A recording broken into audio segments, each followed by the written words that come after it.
मित्रांनो मी या मी नको तुम्ही बऱ्या समाधानी माणूस. तर मित्रांनो आज आले मी भरडावरती. तर चला तर रानमेवा म्हणजे करवंद वगैरे चारोळे बघूया भेटतात काय. भेटले तर दाखवतो मला. चला तर आलोय भरडावरती. तर मित्रांनो हे बघू शकता, हे लांबपर्यंत आपलं भरड पसरलेलं आहे.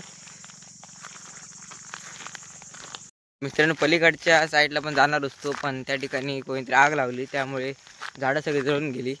मित्रांनो हे बघ या ठिकाणी पण आहेत पिकलेली करवंद. तर मित्रांनो या ठिकाणी पण करवंद आहेत, पण ती सर्व कच्ची आहेत. दाखवतो मला. बघू शकता सर्व कच्ची आहेत, कुठेतरीच आहेत ते पिकली आहेत. तर मित्रांनो बघू शकता या ठिकाणी करवंद आहेत पिकलेली. तर काळोख पडलाय, काळोख पडायला आपण आलो आहे या ठिकाणी. तर मित्रांनो हे आहे चारोळ्याचं झाड. तर तुम्हाला याची पानं दाखवतो. तर अशा प्रकारे त्याची पानं असतात. तर खाली पडले चारोळे बघू शकता. तुम्हाला घेऊन दाखवतो. चारोळे जे की पक्षी खाऊन टाकतात व ते असे राहतात. यांच्यामध्ये गर असतो, तो फोडून काढायचा असतो, अख्खा काढावा लागतो. त्यासाठी फोडण्याची पण एक टेक्निक असते विशिष्ट.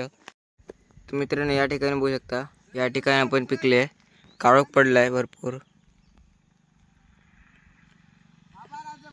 तर मित्रांनो करवंद आता काढून झाली आहेत थोडीफार खाली सुद्धा. तर आता घरी जातो.